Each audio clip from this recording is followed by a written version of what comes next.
UPSC தேர்வு எழுதுகின்ற நண்பர்களுக்கு தமிழும் தங்கையாவும் என்ற யூடியூப் சேனல் வழியாக வாழ்த்துக்களை நான் தெரிவித்துக் கொள்கிறேன்.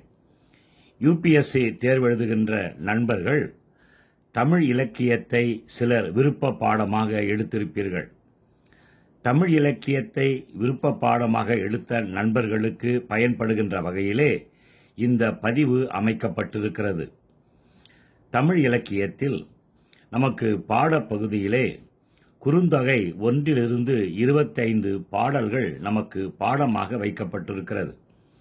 இந்த குறுந்தொகையை நாம் கசடர கற்க வேண்டும் என்று சொன்னால் அதனுடைய பின்புலத்தை நாம் நன்கு அறிந்து கொள்ள வேண்டும். சங்க இலக்கியங்களை பாட்டும் தொகையும் என்று சொல்லுவார்கள். பாட்டு என்று சொன்னால் 10 பாட்டு, தொகை என்று சொன்னால் 8 தொகை. இந்த பாட்டும் தொகையும், அதாவது இந்த சங்க இலக்கியங்கள் ஒன்று அகத்தை சார்ந்திருக்கும் அல்லது புறத்தை சார்ந்திருக்கும். அதாவது இன்னும் தெளிவாக நாம் தெரிந்து கொள்ள வேண்டும் என்று சொன்னால் இலக்கணம், தமிழ் இலக்கணம் 5 வகைப்படும். ஒன்று எழுத்திலக்கணம், மற்றொன்று சொல்லிலக்கணம், பொருள் இலக்கணம், யாப்பிலக்கணம், அணி இலக்கணம் என இலக்கணம் 5 வகைப்படும். எழுத்துக்களை பற்றி தெரிந்து கொள்வது எழுத்திலக்கணம். எழுத்துக்கள் ஒன்றோடு ஒன்று சேர்ந்து சொல்லாக உருவாகின்ற பொழுது அந்த சொற்களை பற்றி அறிந்து கொள்வது சொல்லிலக்கணம். இந்த சொற்கள் ஏதாவது ஒரு பொருளை உணர்த்தும். அவை உணர்த்தும் பொருளை பற்றி அறிந்து கொள்வது பொருள் இலக்கணம். இந்த பொருள் இலக்கணம் 2 வகைப்படும். ஒன்று அகப்பொருள், மற்றொன்று புறப்பொருள். நாம் இப்பொழுது அகப்பொருள் பற்றி காண இருக்கின்றோம். ஏனென்று சொன்னால் இந்த குறுந்தொகை அகப்பொருள் சார்ந்த இலக்கியமாக இருப்பதினாலே இந்த அகப்பொருள் என்றால் என்ன, இந்த அகப்பொருளின் கூறுகள் என்ன என்பதை நாம் புரிந்து கொண்டால் ஒழிய இந்த குறுந்தொகையை நம்மால் புரிந்து கொள்ள முடியாது அல்லது உள்வாங்க முடியாது. அகம் என்றால் என்ன என்ற வினாவை நாம் முதற்கண் தெரிந்து கொள்ள வேண்டும். அதாவது ஒருவனும் ஒருத்தியும் தம்முள் ஒத்த அன்பினராய் உள்ளத்து உணர்வால் நடத்தும் அக வாழ்க்கையே அகப்பொருள் எனப்படும். அதாவது ஒருவனும் ஒருத்தியும் தம்முள் ஒத்த அன்பினராய் உள்ளத்து உணர்வால் நடத்தும் அக வாழ்க்கையே அகப்பொருள் எனப்படும். தலைவனும் தலைவியும் தங்களுக்குள் அடைகின்ற இன்ப நிகழ்வுகளை அகப்பொருள் என்று சொல்லுவர். இந்த தலைவனுக்கும் தலைவிக்கும் இடையே ஏற்படுகின்ற அந்த உணர்வுகளை பலர் முன்னிலையிலே வெளியே சொல்ல முடியாது. இந்த உணர்வுகளை, இந்த நினைவுகளை அவர்கள் தங்கள் உள்ளத்திலே, அகத்திலே நினைத்து நினைத்து மகிழ்ச்சி அடையக்கூடிய ஒரு சூழல் இருப்பதனாலே இதை அகம் என்று சொல்லுவார்கள். இதை அகத்திணை என்று சொல்லுவார்கள். அதாவது இதை அகத்திணை, புறத்திணை என்று 2ஆக பிரிப்பர். திணை என்றால் என்ன என்று நாம் தெரிந்து கொள்ள வேண்டும் என்று சொன்னால் திணை என்பதற்கு ஒழுக்கம் என்று பொருள். எனவே பண்டைய தமிழருடைய வாழ்க்கையை, பண்டைய தமிழருடைய ஒழுக்கத்தை இது கூறுவதனாலே, அக ஒழுக்கத்தை கூறுவதாலே இது அகத்திணை என்று சொல்லப்படுவதாயிற்று. அதாவது திணை 2 வகைப்படும். ஒன்று அகத்திணை, புறத்திணை. அகம் என்பது, அகத்திணை என்பது அக வாழ்க்கையையும், புறத்திணை என்பது புற வாழ்க்கையையும் நமக்கு காட்டுகின்ற வகையிலே அமைக்கப்பட்டிருக்கிறது. இந்த அகத்திணையை அன்பின் 5 என்று சொல்லுவார்கள். அதாவது அகத்திணை 5 வகைப்படும். ஒன்று குறிஞ்சி, முல்லை, மருதம், நெய்தல், பாலை என அகத்திணை 5 வகைப்படும். இந்த 5 திணைகளும் முதற்பொருள், கருப்பொருள், உரிப்பொருள் என்ற 3 வகையாலே கூறப்படுகிறது அல்லது வகுக்கப்படுகிறது என்று சொல்லலாம். அதாவது ஒவ்வொரு அகத்திணை பாடலும் இந்த 3 பொருளுக்கு உள்ளே அடங்குகின்ற வகையிலே அமைக்கப்பட்டிருக்கிறது. முதற்பொருள், ஒன்று முதற்பொருள், 2வது கருப்பொருள், 3வது உரிப்பொருள் என்று இந்த அகப்பாடல்கள் இந்த 3 பொருளுக்குள்ளே அடக்கப்படுகிறது. முதற்பொருள் என்றால் என்ன என்பதை நாம் முதலிலே புரிந்து கொள்ள வேண்டும். மக்களுடைய வாழ்க்கைக்கு முதன்மையாக விளங்குகின்ற நிலமும் பொழுதும் முதற்பொருளாகும் என்று இலக்கணம் சொல்லுகிறது. அதாவது நூற்பாவுண்டு நிலமும் பொழுதும் என முதல் இரு வகைத்தே என்று அகப்பொருள் இலக்கணம் சொல்லுகிறது. இன்னும் தெளிவாக நாம் உணர வேண்டும் என்று சொன்னால் தொல்காப்பியத்திலே அகத்திணையிலே 4வது நூற்பா முதல் எனப்படுவது நிலம் பொழுது இரண்டின் இயல்பென மொழிப இயல்புணர்ந்தோரே என்று இலக்கணம் தொல்காப்பியம் நமக்கு சொல்லுகிறது. எனவே நிலமும் பொழுதும் முதற்பொருளாகும் என்று இலக்கணம் நமக்கு சுட்டி காட்டுகிறது. இந்த நிலத்தையும் பொழுதையும் நாம் முதலிலே உணர்ந்து கொள்ள வேண்டும். ஏனென்று சொன்னால் இந்த அக இலக்கணமாகிய அல்லது அக இலக்கியமாகிய இந்த குறுந்தொகை ஏறக்குறைய 146 குறிஞ்சி திணை பாடலை தன்னகத்தே கொண்டிருக்கிறது. திணை 5 வகைப்படும்: குறிஞ்சி, முல்லை, மருதம், நெய்தல், பாலை என்று நான் உங்களுக்கு சொன்னேன். இதிலே குறிஞ்சி திணை சார்ந்த 146 பாடல்கள் இந்த குறுந்தொகையிலே இடம்பெற்றிருக்கிறது. அதாவது கபிலர் 28 பாடல்களையும், பரணர் 9 பாடல்களையும், நக்கீரர் 4 பாடல்களையும், ஔவையார் 3 பாடல்களையும், தும்பிசேர் கீரன் என்பவர் 2 பாடல்களையும், குன்றியன் என்று சொல்லப்படுகிற புலவர் 2 பாடல்களையும் எழுதியிருக்கிறார். ஏனைய புலவர்கள் ஒவ்வொரு பாடலை எழுதியிருக்கிறார்கள். ஆக குறுந்தொகையிலே குறிஞ்சி திணையை சார்ந்து குறிஞ்சி திணையை ஒட்டிய 146 பாடல்கள் இடம்பெற்றிருக்கிறது. இதே போல முல்லை திணை பாடல், மருதை திணை பாடல், நெய்தல் திணை பாடல், பாலை திணை பாடல் என அந்த குறுந்தொகையிலே பாடல்கள் அடங்கி இருக்கிறது. எனவே இந்த திணையை பற்றி அல்லது இந்த திணைகளை பற்றி அல்லது திணைகள் விளக்குகின்ற முதற்பொருள், கருப்பொருள், உரிப்பொருளை புரிந்து கொள்ளாமல் இந்த குறுந்தொகை பாடலை நம்மால் புரிந்து கொள்ள முடியாது. எனவே முதற்பொருள் என்று சொன்னால் நிலமும் பொழுதும் முதற்பொருளாகும் என்று சொல்லுவார்கள். நிலம் 5 வகைப்படும்: குறிஞ்சி, முல்லை, மருதம், நெய்தல், பாலை என நிலம் 5 வகையாக பிரிக்கப்படுகிறது. இதற்கு மற்றொரு ஆசிரியர் விளக்கம் சொல்லுகிறார்: ஆதியிலே தோன்றிய நிலமும் காலமும் முதற்பொருளாகும் என்று சொல்லுகிறார். இந்த உலகத்திலே முதலாக தோன்றியவை நிலம், அதை சார்ந்து பொழுது. எனவே ஆதியிலே தோன்றிய நிலமும் பொழுதும் முதற்பொருளாகும் என்று அவர் சொல்லுகிறார். தோற்றத்தினுடைய கால எல்லையை கணக்கிட முடியாது. இந்த நிலமும் இந்த பொழுதும் தோன்றியதனுடைய கால எல்லையை அல்லது கால நிலையை அல்லது காலத்தினுடைய எண்ணிக்கையை நம்மால் அறுதியிட முடியாது. எனவே இந்த நிலமும் பொழுதும் முதலில் உலகத்திலே தோன்றியதனாலே இவை முதற்பொருள் என்று சொல்லப்படுகிறது. அந்த நிலம் 5 வகைப்படும்: குறிஞ்சி, முல்லை, மருதம், நெய்தல், பாலை. குறிஞ்சி என்று சொன்னால் மலையும் மலை சார்ந்த இடத்தையும் நாம் குறிஞ்சி என்று சொல்லுகிறோம். குறிஞ்சி என்பதற்கு பொருள் மலையும் மலை சார்ந்த இடத்தையும் நாம் குறிஞ்சி நிலம் என்று சொல்லுகிறோம். முல்லை நிலம் என்று சொன்னால் காடும் காடு சார்ந்த இடமும் முல்லை திணை என்று சொல்லப்படும். மருதம் என்பதற்கு வயலும் வயல் சார்ந்த இடத்தையும் நாம் மருதம் என்று சொல்லலாம். நெய்தல் என்பதற்கு கடலும் கடல் சார்ந்த இடமும் என்று சொல்லலாம். பாலைக்கு சுரமும் அல்லது சுரம் சார்ந்த இடம், மணலும் மணல் சார்ந்த இடம் என்று சொல்லுவார்கள். இந்த நில அமைப்பை நாம் பார்க்கின்ற பொழுது முதலிலே இந்த மலையிலிருந்து நாம் தொடங்குகின்ற பொழுது இதை நம்மால் புரிந்து கொள்ள முடியும். மலையும் மலை சார்ந்த பகுதிகளையும் இங்கே குறிஞ்சி என்று சொல்லுகிறார்கள். இந்த மலை சரிவி அல்லது மலையை ஒட்டி நமக்கு இருக்கிற பகுதி காடு என்று சொல்லுவார்கள். அப்போ மலைக்கு அடுத்து இருப்பது காடு. மலை, இதை நாம் குறிஞ்சி என்று சொல்லுகிறோம். மலைக்கு அடுத்து இருக்கிற பகுதி காடு அல்லது காடு சார்ந்த பகுதியை நாம் முல்லை என்று சொல்லுகிறோம். இந்த காட்டு பகுதியை மனிதன் அப்படியே விடாமல் அதை பக்குவப்படுத்தி அல்லது வயல் நிலமாக மாற்றுவான். இப்படி வயலும் வயல் சார்ந்த பகுதியை நாம் மருதம் என்று சொல்லுகிறோம். இத வயலை தாண்டி நாம் செல்லுகின்ற பொழுது நீர்நிலை கடலை நம்மால் காண முடியும். இந்த கடல் சார்ந்த பகுதியை நாம் நெய்தல் என்று சொல்லுகிறோம். பாலை என்று தமிழகத்திலே இல்லை.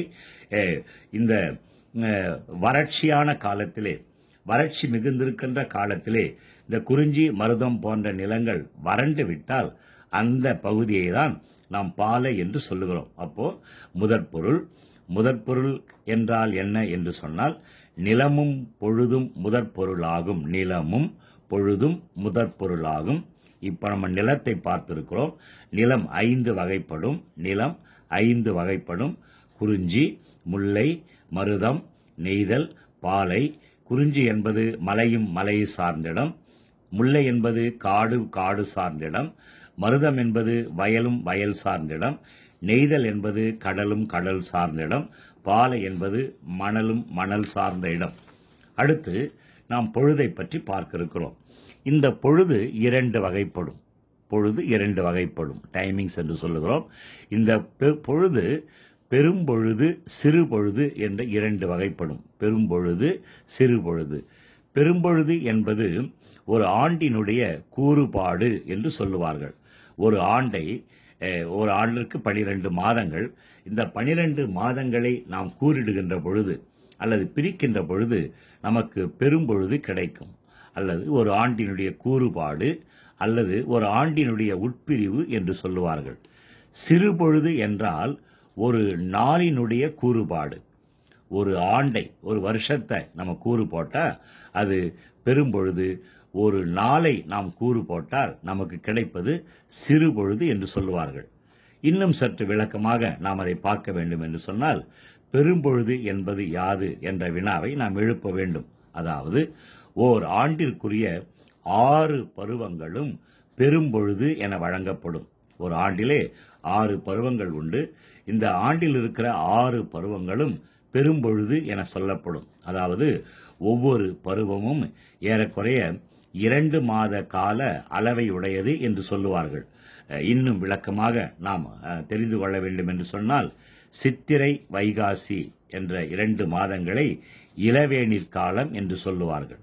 சித்திரை வைகாசி இளவேநீர் காலம். ஆனி ஆடி என்ற 2 மாதங்களை முதுவேநீர் காலம் என்று சொல்லுவார்கள். ஆவணி புரட்டாசி என்ற 2 மாதங்களும் கார்காலம். ஐப்பசி கார்த்திகை என்ற 2 மாதங்களும் குளிர்காலம். மார்கழி தை என்ற 2 மாதங்களும் முன்பனி காலம் என்று சொல்லப்படும். மாசி பங்குனி என்ற 2 மாதமும் பின்பனி காலம் என்று சொல்லப்படும். அதாவது சித்திரை வைகாசி வேநீர் காலம். வேநீர் என்று சொன்னால் வெயில் காலம். வெயில் சற்று லேசாக இருந்தால் அதை இளவேநீர் காலம் என்று சொல்லுவார்கள். முதுவேனில் என்று சொன்னால் பயங்கரமாக அந்த வெயில் நம்மை வாட்டி வதைக்கின்ற பொழுது அதை முதுவேநீர் காலம் என்று சொல்லுவார்கள்.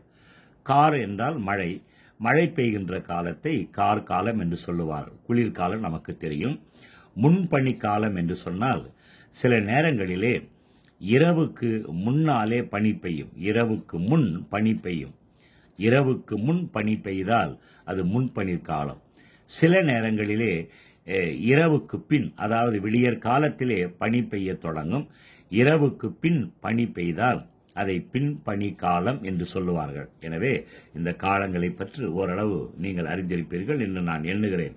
அடுத்து பொழுதிலே சிறுபொழுது என்றால் என்ன என்று சொன்னால், ஒரு நாளினுடைய கூறுபாட்டை நாம் சிறுபொழுது என்று சொல்லலாம். அதாவது ஒரு நாளை நாம் கூறிடுகின்ற பொழுது, அதாவது ஒரு நாளை காலை, நண்பகல், மாலை, எற்பாடு, யாமம், வைகறை என 6 கூறுகளாக தமிழர்கள் பிரித்திருந்தனர். ஒரு நாளை காலை, நண்பகல், மாலை, எற்பாடு, யாமம், வைகறை என 6 கூறுகளாக பண்டை தமிழர் பிரித்திருந்தனர்.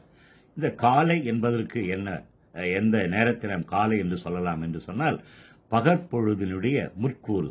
ஒரு நாளிலே பகல் தான் மத்தியத்தில் இருப்பது, அதான் மத்தியானம், மத்தியில் இருப்பதுனால அதை நம்ம பேச்சு வழக்கிலே மத்தியானம் என்று சொல்லுகிறோம். எப்போ வர அப்படின்னு கேட்டால் மத்தியானம் வர. மத்தியானம் என்று நாம் ஏன் சொல்லுகிறோம் என்று சொன்னால் ஒரு நாளினுடைய மத்திய பகுதி. அப்போ பகற்பொழுது என்று சொல்லுவோம். பகற்பொழுதினுடைய முற்கூறு, முன்னால் இருக்கிற அந்த காலத்தை நாம் காலை என்று சொல்லுகிறோம். நண்பகல் என்று சொன்னால் பகற்பொழுதினுடைய நடுக்கூறு, அதாவது மத்திய கூறு, அதாவது மத்தியானம் என்று நாம் சொல்லுகிறோம். மாலை என்பது ஒரு நாளினுடைய பிற்பகுதி. ஒரு நாளினுடைய பிற்பகுதியை நாம் மாலை என்று சொல்லுகிறோம். ஏற்பாடு என்பது ஞாயிறு மறையும் நேரம். ஞாயிறு என்று சொன்னால் சூரியன் மறைகின்ற நேரத்தை நாம் ஏற்பாடு என்று சொல்லுகிறோம். கடைசியாக வைகறை என்பது அதிகாலை, அதாவது விடியற் காலை என்று சொல்லுவார்கள், அதிகாலை. இதை நாம் வைகறை என்று சொல்லுவோம். இந்த சிறு பொழுது ஒவ்வொன்றிற்கும் 4 மணி நேரம் கால அளவு என்று சொல்லுவார்கள். சிறு பொழுதை 4 மணி நேர கால அளவுடையது என்று இலக்கியங்கள் நமக்கு சொல்லுகிறது. இந்த ஐந்திணைக்குரிய முதற்பொருள், இப்ப நம்ம முதற்பொருளை பார்த்தோம். முதற்பொருள் என்றால் என்ன? நிலமும் பொழுதும் முதற்பொருளாகும் என்று நாம் பார்த்தோம். அப்போ இங்க இந்த 5 நிலத்துக்குரிய 5 திணைக்குரிய முதற்பொருளை நாம் இங்கே தொகுத்து பார்க்க இருக்கிறோம். ஒன்று குறிஞ்சிக்குரிய நிலம் மலையும் மலை சார்ந்த இடம். அந்த குறிஞ்சி நிலத்துக்குரிய இடம் மலையும் மலை சார்ந்த இடம். இதற்குரிய பெரும்பொழுது குளிர்காலமும் கூதிர்காலம் என்று சொல்லுவார்கள். குளிர்காலம், கூதிர்காலம், முன்பனி காலம். ஏன் என்று சொன்னால் குறிஞ்சி என்பது மலையும் மலையை சார்ந்த பகுதி. மலை என்று சொன்னாலே அங்கே இயல்பாகவே குளிர் இருக்கும். குளிர் என்பதற்கு மற்றொரு பொருள் இலக்கியத்திலே கூதிர் என்று சொல்லுவார்கள். முன்பனி, இரவுக்கு முன்னாலே பனி பெய்யும். இவை பெரும்பொழுது என்று சொல்லுவார்கள். இந்த குறிஞ்சி நிலத்துக்குரிய சிறு பொழுது யாமம் என்று சொன்னால் நல்ல இரவு, நடு ராத்திரி. அப்போதுதான் தலைவனும் தலைவியும் கூடுகின்ற ஒரு சூழல் ஏற்படுவதனாலே இந்த குறிஞ்சிக்குரிய சிறு பொழுதாக யாமத்தை சொல்லுவார்கள். முல்லை நிலத்துக்குரிய நிலம் காடு சார்ந்த இடம். இது காட்டிலே மரங்கள் அல்லது தாவரங்கள் அதிகமாக இருப்பதனாலே எப்பொழுதுமே மழை பெய்கின்ற ஒரு சூழல் இருப்பதனாலே அந்த முல்லை நிலத்துக்குரிய பெரும்பொழுது கார்காலம் என்று சொல்லப்படுகிறது. அதற்கு ஏற்ற சிறு பொழுது மாலை என்று சொல்லுவார்கள். மூன்றாவது மருத நிலம். மருதத்துக்குரிய நிலம் வயல் சார்ந்த பகுதி. இதற்குரிய பொழுது பெரும்பொழுது 6 பருவங்கள். ஏனென்று சொன்னால் அங்கே பயிர் செய்கின்ற காரணத்தினாலே 6 பருவங்களும் அவர்களுக்கு பயன்படுகின்ற வகையில் அமைந்திருப்பதனாலே இந்த 6 பருவமும் மருத நிலத்துக்குரியது என்று சொல்லுவார்கள். இதற்குரிய சிறு பொழுது வைகறை என்று சொல்லுவார்கள். 4வது திணை நெய்தல் திணை. நெய்தலுக்குரிய நிலம் கடல் சார்ந்த இடமும் என்று சொல்லுவார்கள். இந்த நெய்தலுக்கு கூட 6 பொழுதும் 6 பருவங்களும் உரியது என்று சொல்லுவார்கள். இந்த நெய்தலுக்குரிய சிறு பொழுது ஏற்பாடு, அதை எல்பாடு என்று இலக்கியத்தில் சொல்லுவார்கள். எல் என்று சொன்னால் ஞாயிறு, பாடு என்று சொன்னால் மறைகின்ற நேரம், அதாவது சூரியன் மறைகின்ற நேரத்தை ஏற்பாடு என்று சொல்லுவார்கள். அதைதான் நாம் பேச்சு வழக்கிலே சாயங்காலம் என்று சொல்லுவோம். சூரியன் ஒரு பக்கமாக சாய்கின்ற காலம், எனவே அதை சாயுங்காலம் என்று சொல்லலாம். ஆனால் பேச்சு வழக்கிலே அதை வேகமாக சாயங்காலம், எப்போ வரீங்க, சாயங்காலம் வரோம் அப்படின்னு நம்ம சொல்றோம். சாயங்காலம் என்பது தவறு. அதற்கு சரியான இலக்கிய உச்சரிப்பு என்று கூட சொல்லலாம். சூரியன் ஒரு பக்கமாக சாய்வதனாலே அதை சாயுங்காலம் என்று சொல்லலாம். இதை இலக்கியிலே ஏற்பாடு என்று சொல்லுகிறது. 5வது திணை பாலை திணை. இதற்குரிய நிலம் சுரம் சார்ந்த பகுதி என்று சொல்லுவார்கள். மணல் சார்ந்த பகுதி. இதற்குரிய பெரும்பொழுது இளவேனில், முதுவேனில், பின்பனி. நல்ல வெயில் காலம் என பாலை என்று சொல்லுவதனாலே இரவுக்கு பின்னாலே பனி பெய்வதனாலே பின்பனி. இதற்குரிய சிறு பொழுது நண்பகல், நல்ல பகல் நேரம். இதை இந்த பாலை நிலம் என்பது தமிழகத்திலே இல்லை என்று நான் சொன்னேன். அதற்கு ஒரு சிலப்பதிகாரத்து அடிகள் முல்லையும் குறிஞ்சியும் முறைமையில் திரிந்து நல் இயல்பு இழந்து நடுங்கு துயர் உறுத்து பாலை என்பதோர் படிவம் கொள்ளும். முல்லையும் குறிஞ்சியும். அப்ப அந்த குறிஞ்சி நிலமும் முல்லை நிலமும் முறைமையில் திரிந்து, ஒருவேளை மழை சரியான முறையிலே பெய்யவில்லை என்று சொன்னால், இங்கே செழிப்பாக இருக்கிற இந்த பகுதி தன்னுடைய இயல்பை திரிந்து மாறுகின்ற பொழுது, வறட்சி அடைகின்ற பொழுது அவை பாலை என்று சொல்லப்படும். எனவே தமிழகத்திலே நானிலம் என்று சொல்லுவார்கள். குறிஞ்சி, முல்லை, மருதம், நெய்தல் தான். பாலை என்பது தனி நிலம் தமிழகத்திலே கிடையாது. ஆனால் முல்லை நிலமும் குறிஞ்சி நிலமும் தன்னுடைய முறையிலிருந்து திரிந்து, ஒருவேளை வறட்சி காலத்திலே அது வறண்டு போகின்ற பொழுது அதை பாலை என்று இலக்கியங்கள் கூறுவதை நாம் உள்வாங்க வேண்டும். அடுத்து முதற் பொருள் முடிந்த பொருள் 3 வகைப்படும். முதற் பொருள், கருப்பொருள், உரிப்பொருள் என்று நான் சொன்னேன். இதுவரை நாம் பார்த்தது முதற் பொருள். முதற் பொருள் என்றால் என்ன? நிலமும் பொழுதும் முதற் பொருள் ஆகும். நிலத்தை பற்றி பார்த்தோம், பொழுதையும் நாம் பார்த்தோம். அடுத்தது நாம் பார்க்க இருப்பது கருப்பொருள். கருப்பொருள் என்றால் என்ன என்று சொன்னால், அந்த 5 வகை நிலத்திலே, அதாவது ஒவ்வொரு நிலத்திற்கும் உரிய மக்கள் வாழ்க்கையோடு பொருந்தியவை கருப்பொருள் என்று சொல்லப்படும். அந்த மக்கள் ஒவ்வொரு நிலத்திலே வாழுகின்ற மக்களுடைய வாழ்க்கையோடு பின்னி பிணைந்திருக்கிற பொருட்களை கருப்பொருள் என்று சொல்லுவார்கள். இன்னும் கொஞ்சம் நாம் விளங்கிக் கொள்ள வேண்டும் என்று சொன்னால், அந்தந்த நிலங்களுக்குரிய இன்றியமையாத பொருட்களை கருப்பொருள் என்று சொல்லுவார்கள்.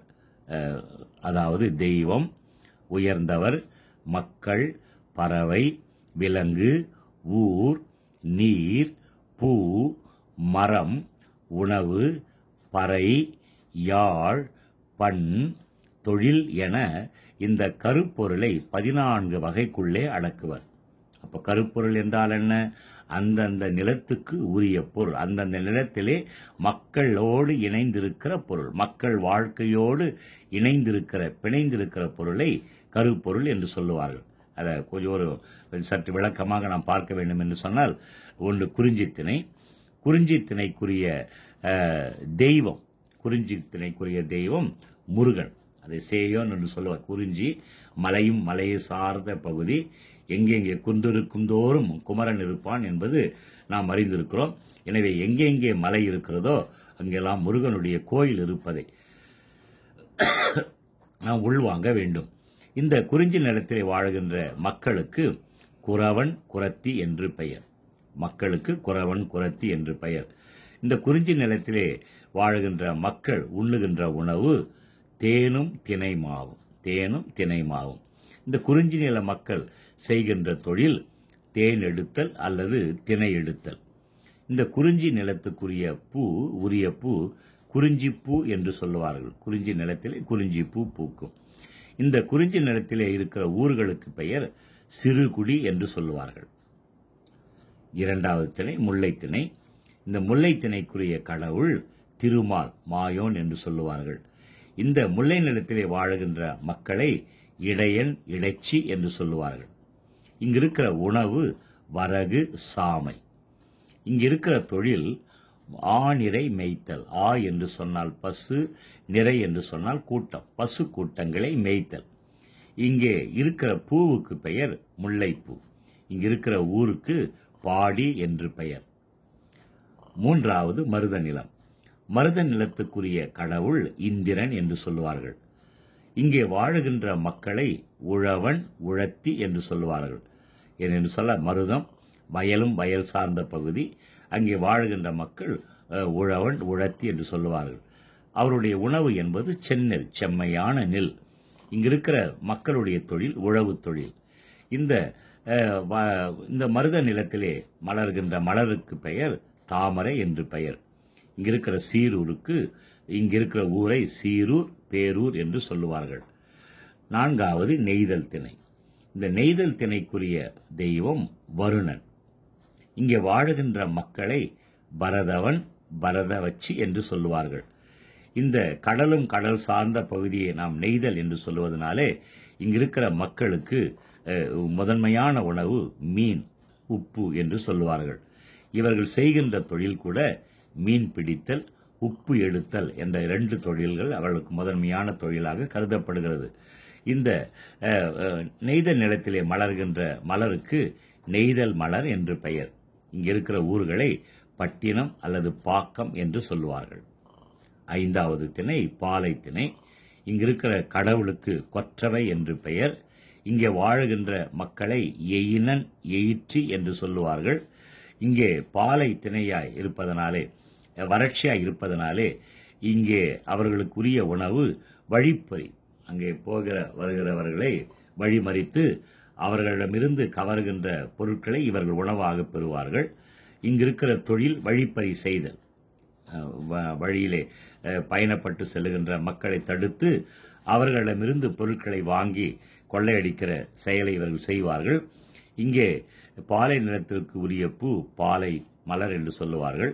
இங்கிருக்கிற ஊர்களை கொள்குறும்பு என்று சொல்லுவார்கள். இந்த கருப்பொருளை பற்றி, அதாவது கருப்பொருளை பற்றி ஒரு விளக்கம் இலக்கியத்திலே சொல்லப்படுகிறது.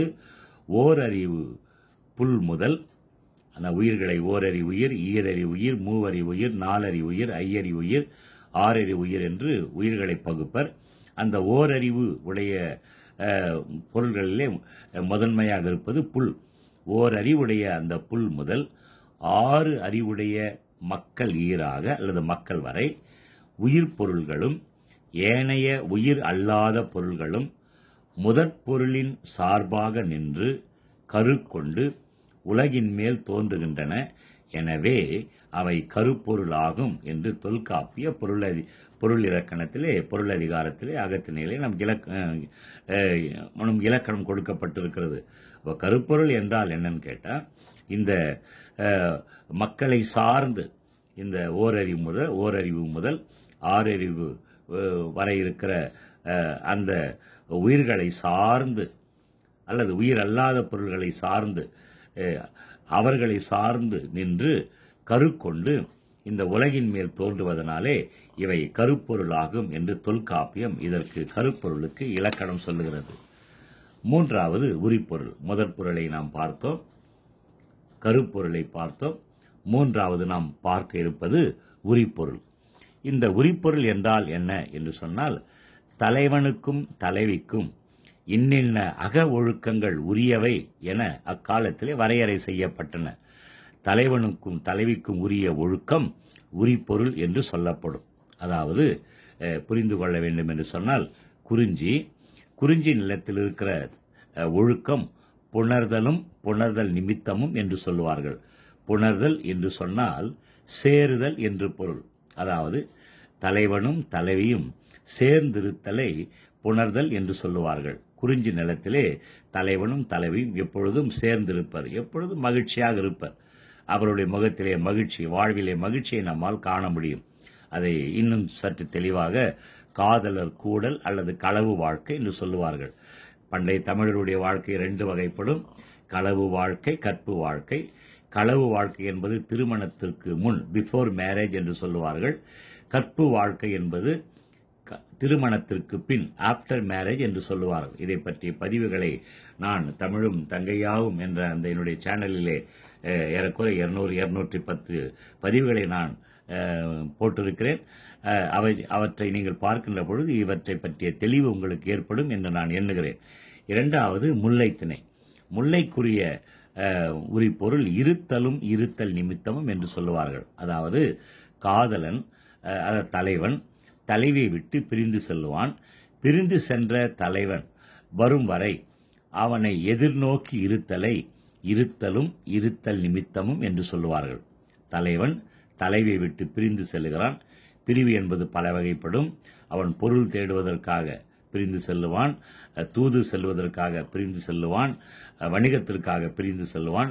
இப்படி பல நிலைகள் பிரிந்து செல்லுகின்ற பொழுது அவன் பிரிந்து சென்ற தலைவன் திரும்ப வரும் வரை அவனுக்காக எதிர்நோக்கி இருத்தலை இருத்தலும் இருத்தல் நிமித்தமும் முல்லைத்திணை என்று சொல்லுவார்கள்.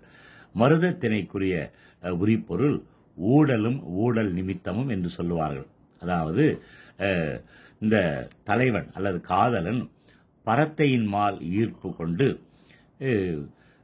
பரத்தையோடு உறவு கொள்வதற்காக தலைவியை விட்டு பிரிந்திருப்பான். இந்த தலைவியை விட்டு அவன் செல்லுவான். அப்பொழுது அவன் பரத்தையிடம் சென்றிருக்கிறான். இந்த பரத்தை என்ற பகுதி என்பது தனியாக விளக்கப்பட வேண்டிய செய்தி. சங்க இலக்கியத்திலே இவர்களுக்கு தனி இடம் உண்டு. பரத்தை என்று சொல்லுவார்கள், பொது மகளிர் என்று சொல்லுவார்கள். இந்த நம்ம புரிந்து கொள்கின்ற இந்த நாகரிகமான இந்த காலத்திலே அவர்களை கால்கள் என்று சொல்லி ஆங்கிலத்திலே சொல்லுவார்கள். இப்படி இது பரம்பரை பரம்பரை அந்த காலம் முதல் கொண்டு இக்காலம் வரை இந்த கூட்டம் என்பது, இந்த பெண்கள் கூட்டம் என்பது இருந்து கொண்டுதான் இருக்கிறது. இலக்கியத்திலே இவர்கள் பரத்தை என்று சொல்லுவார்கள். பொது மகளிர் என்று ஒருவனுக்கு ஒருத்தி என்று வாழுகின்ற வாழ்க்கை குடும்ப வாழ்க்கை. ஆனால் ஒரு பெண் பல ஆண்களோடு பழகுகின்ற ஒரு சூழல் இருக்கின்ற பொழுது அவளை சமுதாயம் பொது மகளிர் என்று முத்திரையிடுவதை நாம் காணுகின்றோம். இந்த பழக்கத்தை உடைய, இந்த வழக்கத்துடைய பெண்ணோடு சேருவதற்காக தலைவன் பிரிந்து செல்லுவான். அந்த நேரத்தில் அவன் மீது ஊடல் கொள்ளுவாள். ஊடல் என்பது ஒரு சிறு கோபம். அதை நம்ம பேச்சு வழக்கில் கோவிச்சுக்கிறதுன்னு சொல்லுவாங்க. அவன் தன்னை விட்டு அவன் மற்றொரு பெண்ணோடு அவன் கூடியிருப்பதை அறிந்த அந்த தலைவி அவன் மீது சிறு கோபம் கொள்ளுகின்ற ஒரு நிகழ்ச்சி. இதை ஊடல் நிமித்தம் என்று சொல்லுவார்கள். நெய்தல் திணை இரங்கல் நிமித்தமும், அதாவது காதலனுடைய பிரிவாலே காதலி நைந்து ஏங்குவது, அவனுக்காக ஏங்கி இருத்தலை நெய்தல் திணை என்று சொல்லுவார்கள். பாலை என்பது பிரிதல் நிமித்தமும், அதாவது பொருள் காரணமாக, தூது காரணமாக, மற்ற காரணமாக தலைவன் தலைவை விட்டு பிரிந்து செல்லுவான். பெரும்பாலும் அந்த வெயில் காலத்தில் பிரிந்து செல்லுவான். மழைக்காலம் கார்காலம் தொடங்குவதற்கு முன்னாலே தலைவி சேர்ந்து விடுவான். இதை பிரிதல் நிமித்தம் என்று சொல்லுவார்கள். இவ்வாறு மக்கள் வாழ்க்கையினுடைய செய்திகளை புலப்படுத்துவதை நாம் உரிப்பொருள் என்று சொல்லுவார். மக்களுடைய வாழ்க்கையை நமக்கு தெளிவாக காட்டுகின்ற இந்த செய்தியை உரிப்பொருள் என்று இலக்கணம் நமக்கு சொல்லுகிறது. இவ்வாறு முதற்பொருள், கருப்பொருள், உரிப்பொருள் என்று இலக்கணத்திலே இருக்கிற அந்த 3 கூறுகளை நாம் புரிந்து கொண்டால் ஒழிய இந்த அக இலக்கியமாகிய இந்த குறுந்தொகையை நம்மால் புரிந்து கொள்ள முடியாது. ஏனென்று சொன்னால் இந்த குறுந்தொகையில் இருக்கிற பாடல்களிலே குறிஞ்சி பாடல், முல்லைத்திணை பாடல், மருதத்திணை பாடல், நெய்தல் திணை பாடல், பாலைத்திணை பாடல் என பல பாடல்கள் கலந்திருக்கிறது. இதில் முதற்பொருள் என்றால் என்ன, கருப்பொருள் என்றால் என்ன, உரிப்பொருள் என்றால் என்ன என்ற அடிப்படை தத்துவத்தை நாம் புரிந்து கொண்டால் ஒழிய இந்த குறுந்தொகை பாடலை, குறிஞ்சி பாடல், இவற்றில் இருக்கிற பாடலை குறிஞ்சி பாடல், முல்லை பாடல், மருத பாடல், நெய்தல், பாலை பாடல் என்று நம்மால் வகுக்க முடியாது. உதாரணமாக குறிஞ்சி இந்த குறுந்தொகையிலே குறிஞ்சி திணை பாடல் மட்டும் 146 பாடல் அடங்கியுள்ளது என்று நான் உங்களுக்கு சொன்னேன். இதே போல அடுத்தடுத்த பதிவிலே நான் இந்த குறுந்தொகையில் இருக்கிற ஒவ்வொரு பாடலுடைய எண்ணிக்கையும் உங்களுக்கு பதிவாக போட நான் விரும்புகிறேன். எனவே இந்த பதிவு முதற்பொருள், கருப்பொருள், உரிப்பொருள் பற்றியது. இதை பற்றிய ஒரு வினா கூட நமக்கு UPSC தேர்விலே கேட்டிருக்கிறார்கள். முதற்பொருள், கருப்பொருள், உரிப்பொருள் என்பவை எவ்வாறு குறுந்தொகைக்கு பொருந்துகிறது என்ற ஒரு வினா கேட்கப்பட்டிருக்கிறது.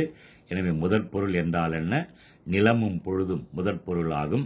கருப்பொருள் என்றால் என்ன, அந்தந்த நிலத்திலே வாழுகின்ற மக்கள், தேவர், விலங்குகள், மலர், மனிதர்கள், இவைகளை நாம் கருப்பொருள் என்று சொல்கிறோம். அந்தந்த திரையிலே வாழுகின்ற மக்களுக்கு உரிய ஒழுக்கத்தை உரிப்பொருள் என்று சொல்லுகிறோம். இந்த அடிப்படை இலக்கணத்தை உள்வாங்கினால் இந்த குறுந்தொகை நம்மால் தெளிவாக புரிந்து கொள்ள முடியும் என்று நான் எண்ணுகிறேன். மற்றொரு பதிவிலே உங்களை சந்திக்கிறேன். இந்த பதிவு உங்களுக்கு பயனுள்ளதாக இருக்குமேயானால் நண்பர்களுக்கு ஷேர் செய்யுங்கள். உங்களுடைய கருத்துக்களை கமெண்ட் பாக்ஸிலே பதிவு செய்யுங்கள்.